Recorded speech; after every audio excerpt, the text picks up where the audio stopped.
All right. Hello. There we are. There we are. Just waiting one more minute to Yeah. let some people in. That's nice. Let's see who's in there. Hi, Hey, Lina, Rick. Justin. Nice. Cheered. How's it going? Hi. Nice. Milan. Cool. All right, let's wait a little bit more for some people to come in. We already have a really nice crowd today, which makes sense, obviously, with today's topic. Let's see who's connecting. Right, we're filling up quickly. We were having a little bit of a difficulty with the presentation just now. So luckily, the presentation of Laima is going well, but our part of the presentation had some slight issues, so we just decided to remove it for today. I think we have a nice crowd in here, so we can get started.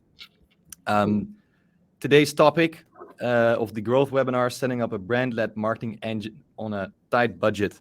It's a very important topic right now. It's still Q1 in a new year. Marketing managers out there, like all the different marketing responsibilities, they'll be focusing on creating an upgrade into their marketing landscape. Like now's the time, so you can reap the benefits for the rest of the year. So I'm really glad that Laima decided to share her story about how she approached all of this at WeAreKeen. I'm your host today. My name is Max. I'm the founder of Unmuted, a B2B growth marketing agency working with tech companies mostly. I'd say without further ado, I'll get the word to Laima, and she can take it away and tell a little bit about herself and about her journey. Cool. Thank you so much, Max, for actually inviting me and letting me share my story and also my learning with other marketeers. I always think that it's fun. So, hi, everybody. I'm Laima. I'm French Canadian from Montreal, living in Amsterdam for almost 9 years now. I did my master degree at the University of Amsterdam in marketing, and then worked for fast growing tech scale ups for the last 8 years, where I was always in the in house marketing teams. And I would describe myself as a all round marketeer. On a personal note, I believe that I'm an early adopter of everything. So from technology, travels, restaurants, and so on. And I'm a daily yogi and a proud dog mom of Freddie. So let me briefly introduce the company that I'm currently working for and what I do. So what we do. WeAreKeen. We scale up tech companies with embedded recruitment teams. So those embedded teams, they help those companies in hyper growth phase hitting their hiring milestone. And we have offices currently in Amsterdam and in Berlin, and planning to open up in all tech hubs all over Europe where our customers are. And we really pride ourselves to be the most fun and best embedded recruitment agency in Europe. I started at WeAreKeen when we were 6 employees, and we're now at 35 with more than 18 different nationalities, so very diverse in terms of nationality. And by the end of 2020, we should hit 50, perhaps more. And so let me just change. Here are some of our clients which we currently work with. Our ideal customers are tech scale-ups who have just picked up a series of B or C funding and really need to scale at the speed of light, but are not able to do so with their current internal recruitment resources. And that's when we step in. 2 years ago, I got asked by the CEO, Duca. Hi, Duca, if you're there, to create a 90 days marketing plan while I was interviewing. I think it's pretty much the usual for a marketing manager role within a startup or a scale up company. And I had to come up with a full marketing plan where nothing had been done before with a very, very, very, very limited budget. Thankfully, that budget grew while the business also grew. So that's nice for me over the last years. And I still have two main missions: supporting WeAreKeen to hire tech and tech recruiters and just recruiters, business recruiters, so employees, and having recruitment managers hire us clients to help them scale. While I was creating that plan, I did feel a little bit lost and overwhelmed as I was coming from way bigger marketing teams and far larger budget from companies which had investment money, as WeAreKeen is a bootstrap company, just to keep that in mind with my story. But it was also exciting because I was able to do everything by myself, really start from scratch. And I had also the potential to build my own team. So I took a deep breath in and asked myself three fundamental questions. How can I create more marketing power as a solo act? Two, how can I reach and create a bigger and larger audience and increase inbound leads? Three, how can I keep it as simple and as affordable as possible? So today, I'll share with you what I actually did at WeAreKeen and what worked for me and for WeAreKeen. And I'll give you some proper examples. It might not work for you or didn't work for you, but I hope that you get some bits and pieces here and there and you're able to get some inspiration for your own strategy for this coming year and the coming years. Everybody is a marketeer. Everybody produces content nowadays. Think about videos, photos, posts. Think about TikTok, Instagram, LinkedIn. Why not apply this to your B2B marketing strategy? Employee generated content is, to me, the new user generated content, but for B2B marketing. It's obviously my own creation here. But one of my first strategy I started to work with and implement, because dirty little secret, I hate writing blogs and I don't think I'm good at it. So from the beginning, I have encouraged our own employees to write pieces of content monthly, which they're passionate about and tell their own stories. They are experts in what they do. And truly, they're the best place to write about recruitment, about their learnings, about their best practices, about their tips and tricks to fellow recruiters or target audience. But I didn't throw them in the water like this. I supported them by providing them blog templates, best blogging practices, SEO basics course, and I also asked them to publish their article first as a pulse article on LinkedIn. So they would get all the fames, all the likes, all the comments. And afterwards, I would reuse that piece of content to push on our blogs and push on our own social media. My colleagues, they felt super proud every time they push something of their own. And it also helps them build authority in the recruitment industry and build their own personal brand. A win-win. Oh, I'm missing the text here. But let me continue. It doesn't It's a nice matter. image, though. The text says, leverage everybody's personal brand. So any audience will always connect more with personal and authentic stories. And this is one of the main reasons why you should influence, educate, and teach your colleagues and management team to leverage their own personal brand. People connect with people, not with logos. let me give you some examples. Beatrice, who's just joined a company, actually as a recruiter. As you can see on the left side, she wrote her own personal story, thanking her old employer, sharing her stories, her learnings, and mentioning that she's now joining WeAreKeen, getting more than 470 likes and a huge bunch of comments. That's insane. Yeah. On Yeah. the right side, Yeah. we have WeAreKeen's post sharing that she's now joined a company, which is actually one of her best performing posts. So usually it doesn't get as high, but we had 205 likes, and that is the corporate brand. And this is just one of the great example how encouraging your own people to find their own voice and really sharing their own story, it has a huge impact, and they are personal ambassadors of your brand. Another quick example, we have Anna-Marie, our CCO, who's COO, sorry, Anna-Marie, if you're listening to me, sharing about our achievements and what she's super proud of.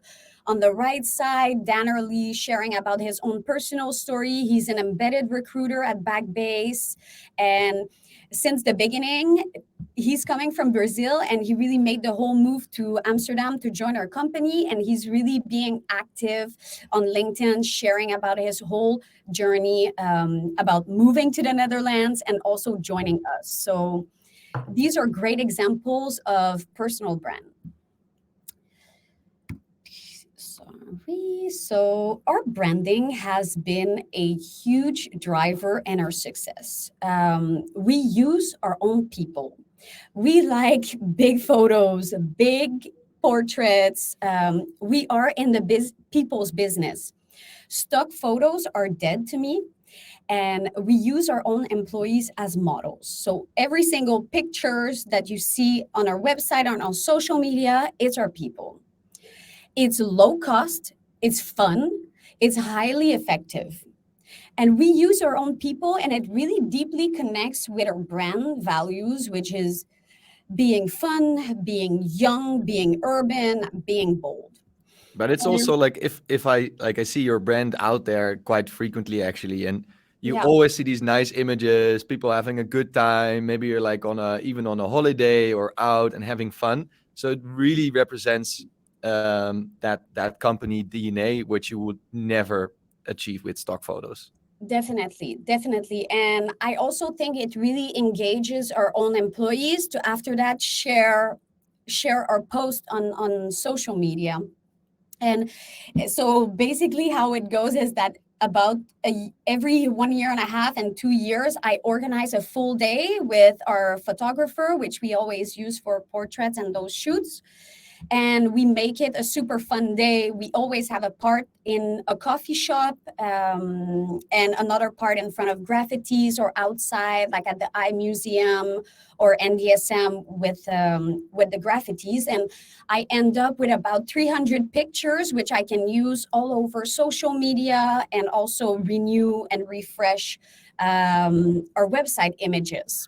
Is it also something that I'm just curious here, but is it also something that in advance you prepare and have like ideas like, okay, I want to have these types of images so I can create these assets and these campaigns? So you actively look to shoot those images? Yeah, so that's a really good question. I do have a very clear brief for the photographer, and I need a lot of portrait pictures of people, especially because of our own branding. And as you see also on this image, so for me, it's important to have a lot of shots of our own people standing alone with a nice background. So I do give her a very clear brief, but it's, our employees are not models. So sometimes it's also a little bit awkward and you don't always get what you want.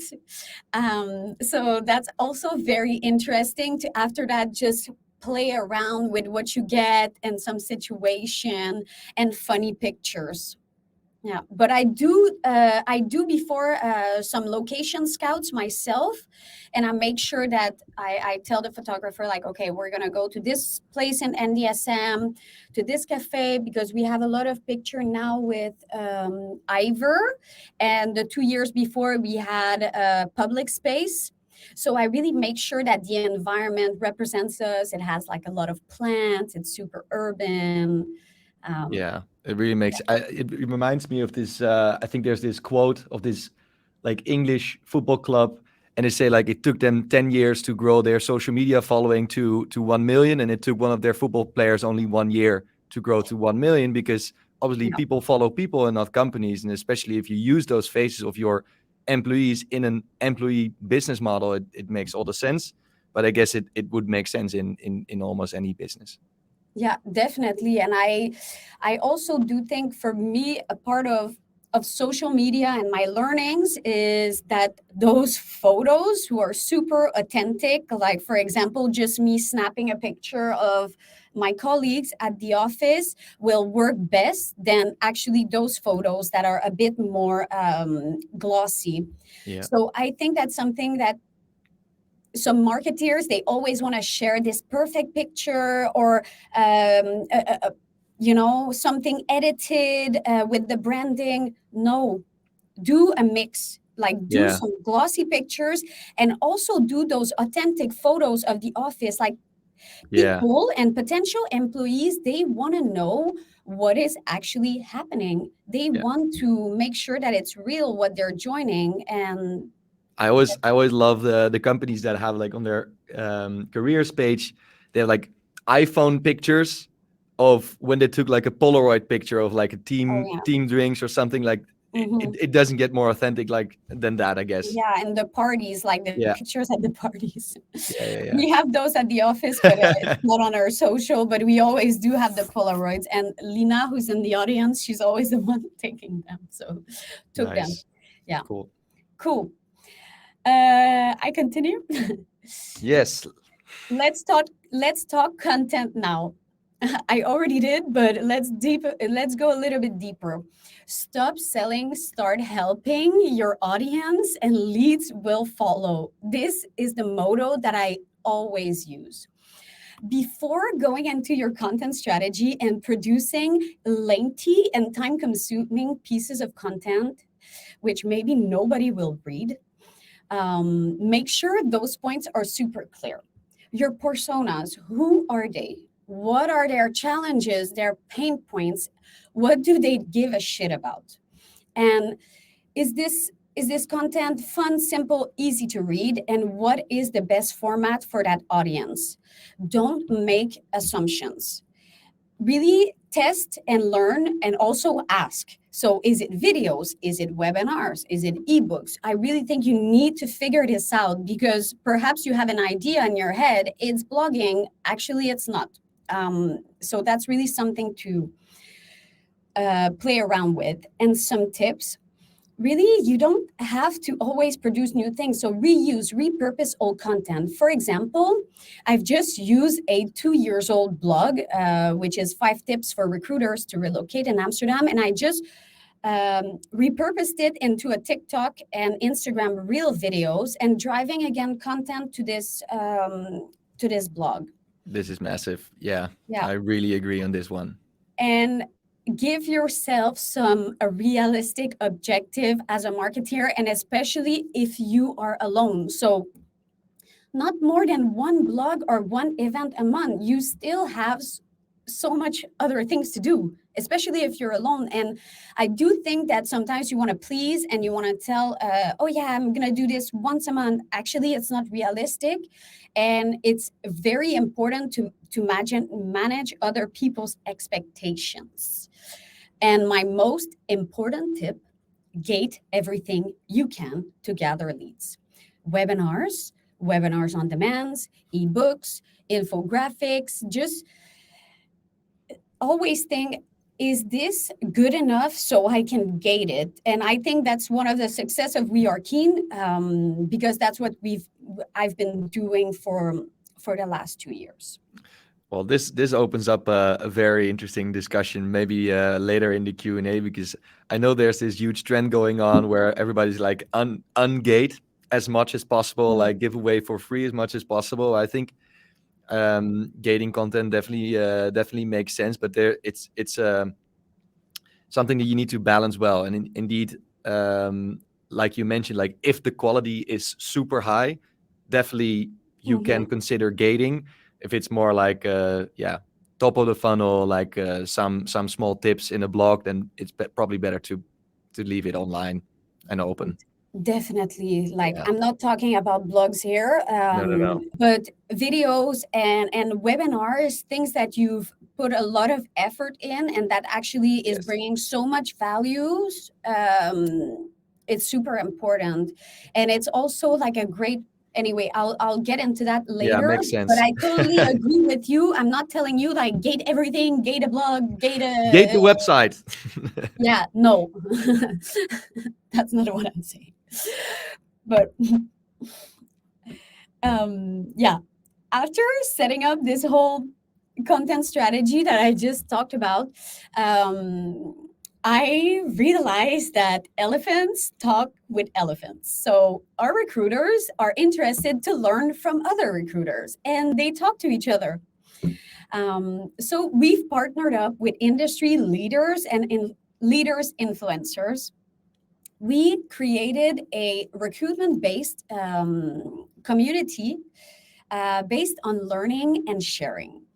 We're offering those recruitment influencer a platform and a huge audience to share their knowledge to and their best practices with their peers. On top of that, those influencers that you're inviting, they create content for you. So it could be on the format of a masterclass, a webinar, blog, or an ebook, which is really minimal effort from your side, except the part of the campaigning, obviously.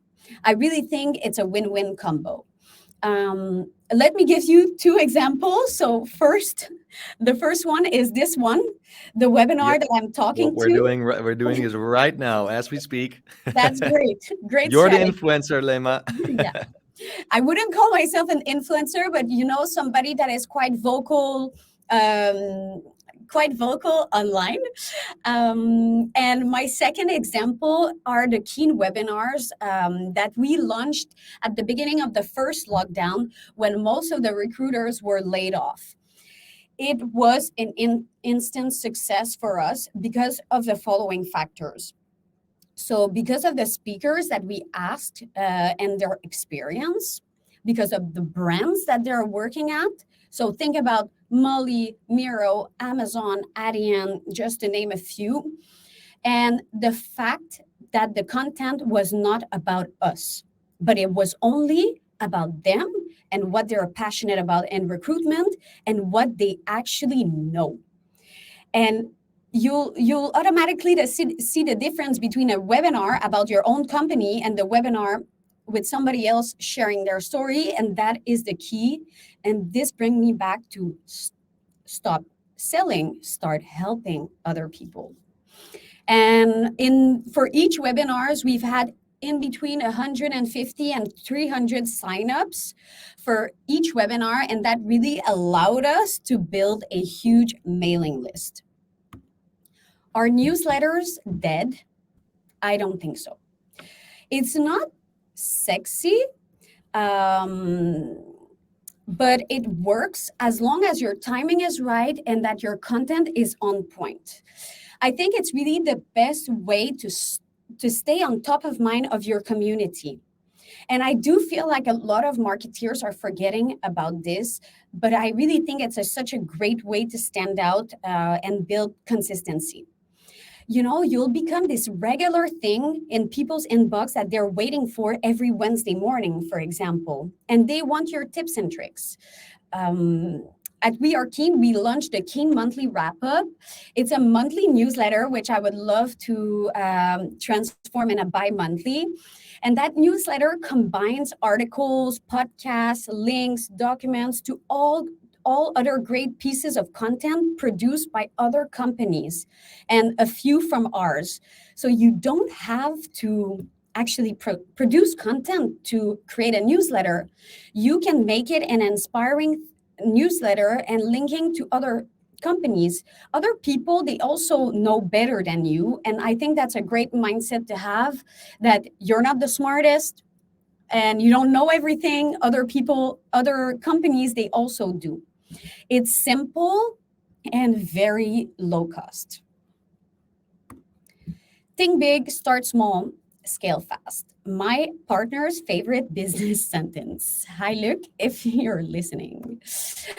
Once a month, I stop whatever I am doing. I block my calendar and I take a precious time to conduct a monthly analysis and a huge report in Excel. Yes, I know, of all my marketing activities. What worked, what didn't work, what was not so good, and most important, why. Is it the creatives? Is it the text? Is it the timing? And then I draw conclusions about the blog pieces that we wrote, what worked, what didn't work. And in the next month, I repeat what I worked, or I invest in some campaigns that were actually running, and I kill what didn't, or I adjust it. And another very important thing is to share your highlights and your wins with the rest of the company that you're working for. Make sure that your marketing department shines, even though that it's small. I personally send a monthly update to everybody in the company, sharing my successes, the best working posts, the best working blogs, how many clicks and engagement, and so on. And it really helps for other people, for the rest of the colleagues to feel included somehow in the marketing department. And also you're building your authority and you're explaining the value that you're bringing to the company, which is super important, because sometimes people, they don't always understand branding and brand awareness and that impact on sales, on leads, on employer branding as well. I promise I'm almost done, but I really want to share 3 of my biggest learnings in my marketing career. First of all, the tech stack. I've worked with so many different tools, and a lot of them, and with WeAreKeen, we've decided to invest in HubSpot, and I have everything there. I have my CMS,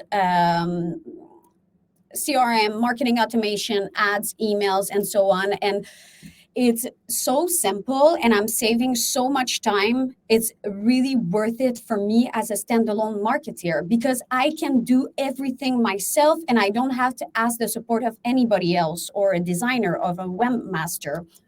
And I can just launch a campaign, a landing page in less than 5 minutes. It's so beneficial. And the cost that HubSpot is, I mean, it's expensive, HubSpot. Yeah. So people will probably be like, okay, so you did have some budget here, but I do. I'm not saying that my marketing strategy is zero. Of course, is running on free, but and if you consider like all the other tools you would have to use to achieve something similar you can achieve with HubSpot, it's also expensive. Yeah, because and it's way more time consuming, because you're switching between all the apps all of the time. You have to connect them in terms of data. User friendliness, it's probably a bit less than everything in HubSpot. So I definitely agree that's a definitely, and it's just an all-in-one, and also the reporting and the analytics are truly amazing. So I can really get like everything that I'm doing, I know, and I know the impact straight away. And that's super important also for my manager to know the impact of my work. And that's, it feels great to see like, wow, this lead is coming in. Okay, we got this. Okay, this campaign is working. And so HubSpot and then Canva. Like, please stop using Photoshop in design if you're not a designer. Like, it's a real work.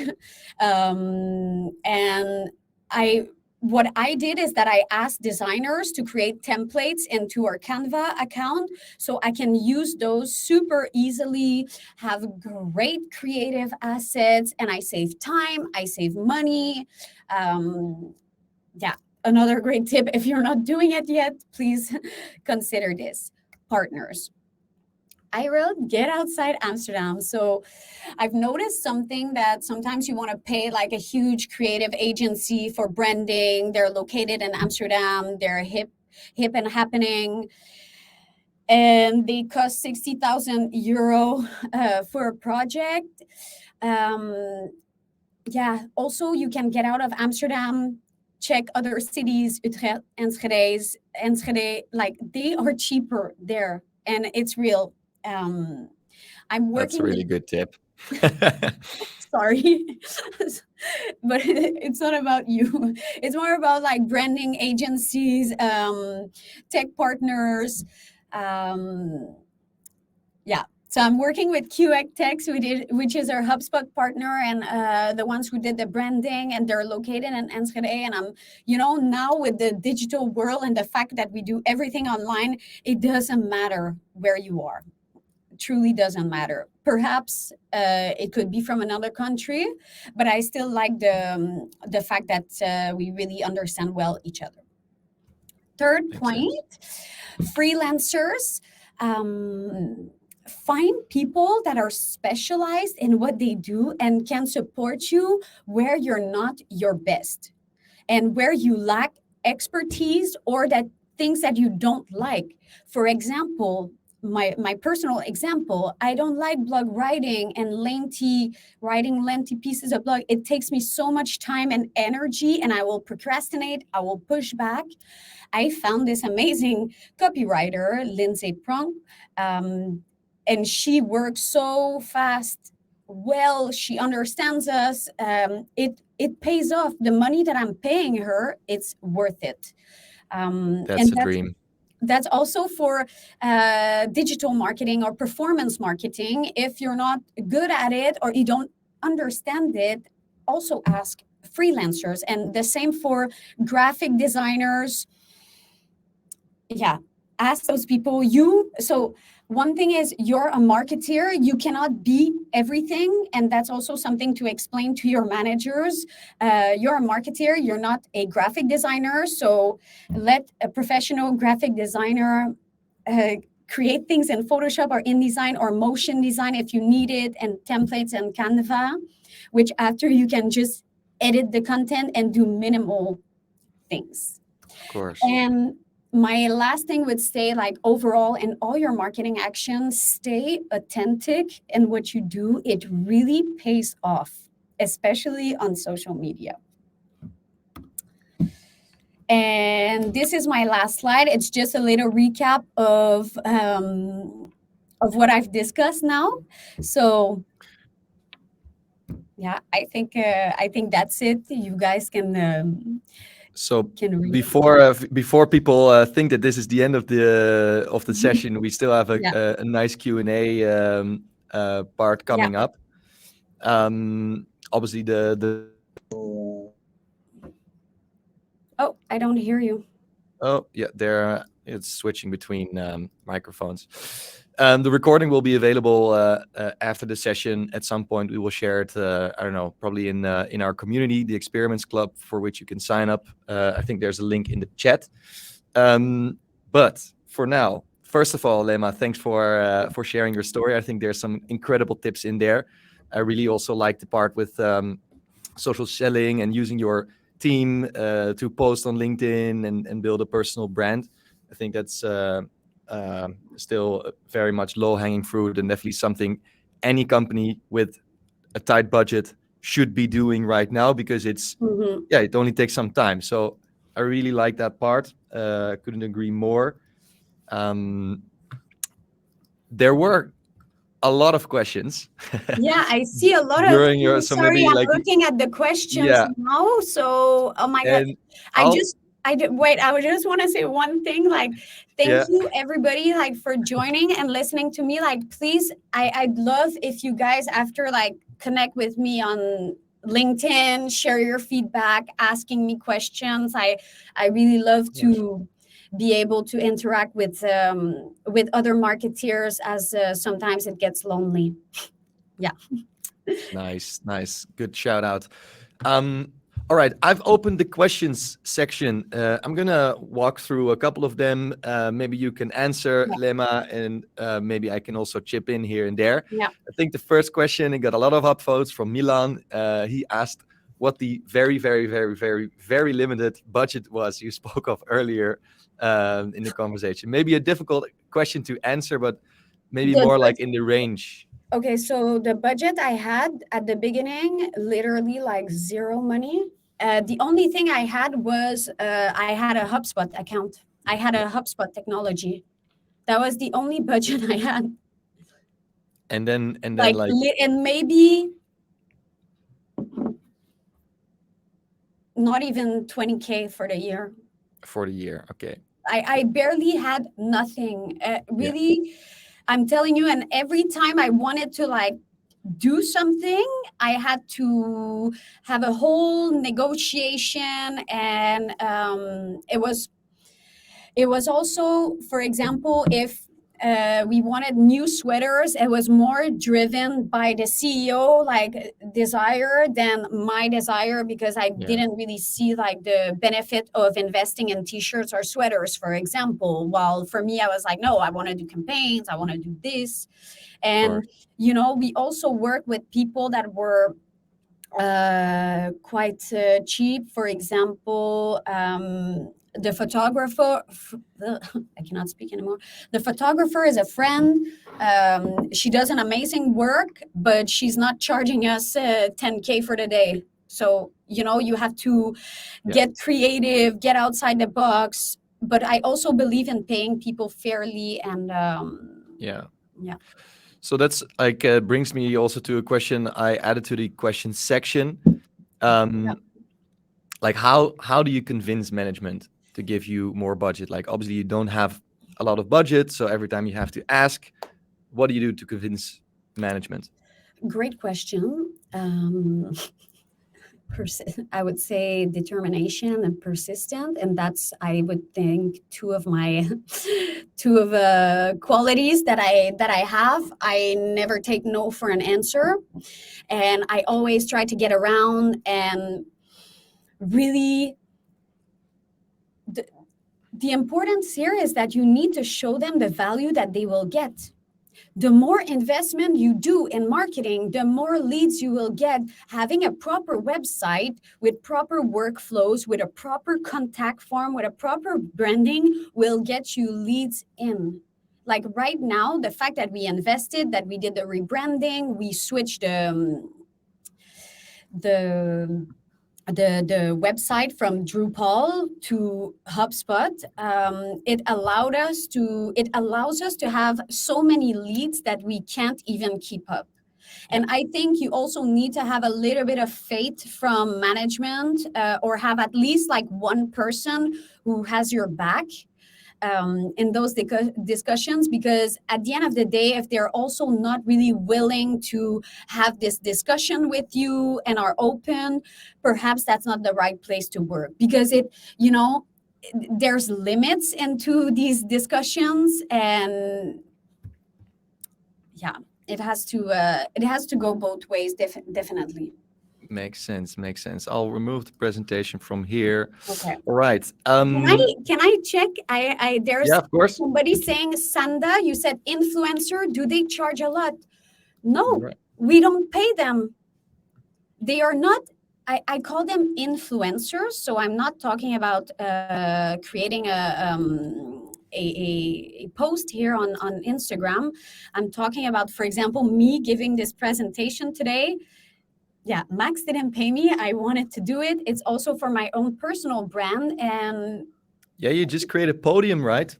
Yeah, and people love to be on a podium, love to be on stage. So if you create a podium for them or like a show, then they're probably willing to invest their time to speak at it. Exactly. And it's also fun, like, for example, like today, like I'm also getting out of my comfort zone and I'm thinking, oh, cool, a new challenge. Maybe it will inspire others. And all those recruitment leaders, and I call them influencers, that participated with us, they were so happy that they got this opportunity. And some of them, they already have a presentation or a topic that they speak at other events. So it's not that much effort for them to produce the content. Yeah, Yeah. makes sense. Let's see. How did you find the influencer? Oh yeah, this one was a question by Luke. Like, how do you activate colleagues to share content the right way? It's something that we also face a lot with our customers. Obviously, we also try to nudge them to get their team to start posting on LinkedIn or craft stories and everything. But it can be an uphill battle. How did you activate your colleagues? So there's different ways to see this, and there's different ways to do it. So I think there are companies who are control freaks, and that will tell their employees, like, this is the post that you should share and this is the image and you do it this way, and everything that they share has to be read by the PR team. We're not like this. I believe that everybody has their own voice. And you really need to explain and educate people why their personal brand is important. So that could be, obviously you're not thinking about this, but the fact that you're working on your personal brand, that also allows you to make yourself more interesting for other companies in the future and become an influencer. You need to think about these things. And for me, I was really, yeah, it's specific of the recruitment industry, but recruiters that have bigger personal brands, they have bigger reach when they're sharing vacancies, and that's really beneficial for them. So perhaps I had a little bit more ease to activate my colleagues, but I think providing them with a social media training would be the first way to educate them, and also talk about personal branding. There are trainings online, and I'm sure you can find people to help you out. And also make sure that you provide your employees a lot of pictures and content that they can share themselves. So every time I have Keen webinars, I will share with my colleagues, like, I have this Keen webinar on Slack. I would love for you to share it. I share a link, I share the image, I share a text that they could use. It's the same for all pieces of content that I do. And yeah, also, people, when they're engaged towards your company and they want to make the company successful, they will do it. So perhaps it goes a little bit deeper if your It's employees very much are not related to engaged. like current company culture. Like, Yeah. if the employees are a fan of the company, social selling, like building personal brands, it's going to be so much Yeah, easier than it's like old school traditional corporate. People are there only for work. exactly. Then And it's going to be a challenge to make it now authentic. we really build up this culture at WeAreKeen that if somebody shares something on LinkedIn, we share the link on our WhatsApp or Slack, and people are like, please give me some love. So, we've created this culture that we encourage each other, and that we know how the LinkedIn algorithm work. We need comments, we need likes, we need shares, and it's as basic as this. Yeah. Makes But sense. I think it's also the company culture that helps us succeed, and that WeAreKeen, we're a very small team, and we were all in this together. Yeah. The CEO, the recruiters, we're all sharing everything, moving forward, wanting WeAreKeen to succeed, to grow, and that's really the growth mindset that we have and that we cultivate in the company. Nice. Makes sense. All right. That was a nice question from Luke again. There was a question from Martina. I was typing my question when Max started the discussion already, but here it is. Why gate everything? What about SEO? Do you use your most valuable insights to generate leads, or do you use them to increase your SEO value? Great question. I think it's a balance, right? It's a mix. Yeah, but I'm gonna answer this super honestly. I'm not an SEO pro. Fair answer. Fair answer. So I'm not an SEO pro, and for me, it was really. It's more about the quality of what you're producing that will get people in, and the attraction of wanting to know the story from certain companies and certain people that will pull people in and that will get you leads. And in terms of SEO, like there's a balance, but that's actually really not my focus on our website. So we're succeeding without an SEO strategy. Yeah, I really like that. We had a conversation about it yesterday as well, and it really depends what type of customers you're after, right? Like, is it if it's I don't know, cheap product like MailChimp, email marketing software, then obviously like SEO is going to be the main driver, because you need to reach millions of people or thousands of people to make decent revenue. But if the revenue model is like higher annual contract value, then it would be more about account-based marketing, social selling, referrals, sales, creating content you can give away to people to help them in their jobs. Mm-hmm. You don't necessarily need to be in Google all the time up in the ranks, while still it can definitely be a strong channel.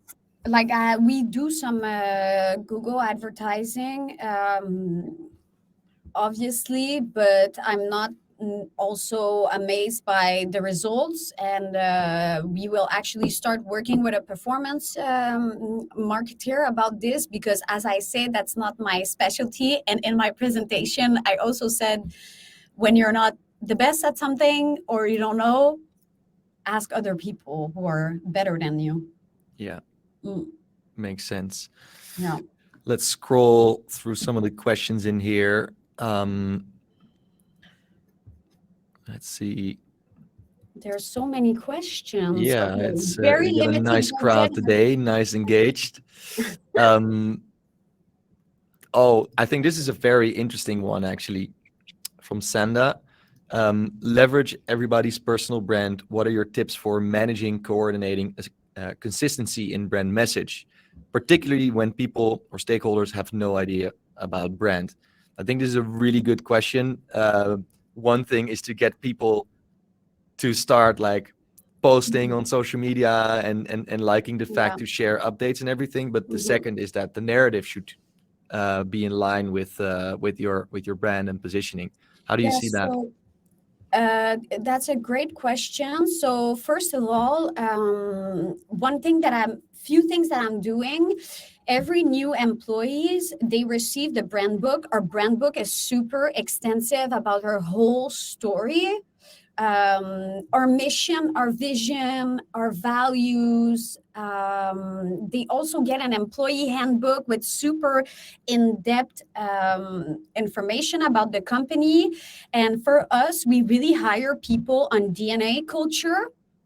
So it's so important for us that there's already this win of how people are portraying themselves or talking about them, or everything that is already somehow aligned with the company. And then I'm also doing a marketing onboarding session with every new employee. That's actually super important, to take every new person and then talk about your branding, talk about what they can share on social media, where they can find the resources, the kind of messages that we like to hear. And I think also the new employees, they see how the older employees are doing it, and that they repeat. It sets an example. Exactly. Yeah. And I'm also sharing those examples. But this, as I said in my presentation, it's all about educating your colleagues. Like, please just on a Friday afternoon, like organize a 30-minute session. For us, we do this all the time at WeAreKeen, like either a recruiter share their successes working, for example, at Backbase or another company, or talks about their challenges, share how to use Miro boards, share something about Notion or a new technology. And that is the culture that we've implemented of sharing and learning. And this you can share to people. Like I have done trainings about personal branding and courses, and then I'm also organizing one actually for the whole company in April, talk about social media and personal brand.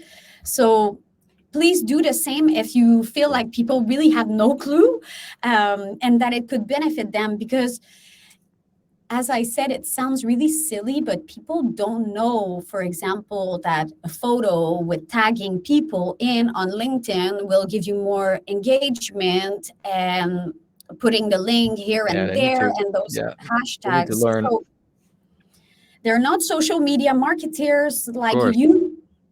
They need help. Right, makes sense. So I found one more, and I think then we're gonna wrap it up. And I found one more question. I also really think it's an interesting one to provide an answer to. So again from Sanda, nice questions. Following another question about finding internal like subject matter experts to produce content is one thing, convincing a second, and motivating them to keep producing content long term is a third, and possibly a tough one. I agree. Any tips on how to keep your colleagues engaged throughout the process? I think it's a very interesting topic. So obviously we answered already, or we dug a little bit deeper, that it's very much like culturally oriented. But at the end of the day, we also found at some of our customers that even through financial stimulation, you can motivate people to engage in the whole social media train. For example, if it could lead to a new customer through a conversation, like a referral, if that lead turns into a customer, you could give this referral bonus, for example, which also stimulates to do more social selling or be more active on LinkedIn, for example, because you can start conversations there. So I'm gonna answer this on two parts. So one about your referral. We are doing this, but only for hiring. So if you know somebody and so on, which encourages our employees to share about jobs, that's one thing. But the other part, because you're more talking about B2B, but I would never pay our employees, first of all, to produce content. And it's not like in the long term that it's becoming part of their jobs, It's one-off here and there. And for the social media posting, I think the more you do it, the more it becomes natural, and that I don't have to push our colleagues or the employees to do that. But for the blogs, it's really they now want to do it by themselves because they love the attention online, and they love getting messages, interacting with people on LinkedIn, and they love the whole process. So what I do with them is that I sit down, we brainstorm about the topic, we create an outline, and then they fill in those outlines. So the hardest work has already been done. And then after that, I asked a copywriter to actually make it extra sleek, and then they push it on LinkedIn. You have to think that it's minimal effort from them, but it's still their own personal story and their angle. And that will motivate them to want to do this with you. And you create a planning, you ask your employees like who would like to participate. Now I have employees who actually ask me themselves, and they're saying like, hey, can I do another blog? That's amazing.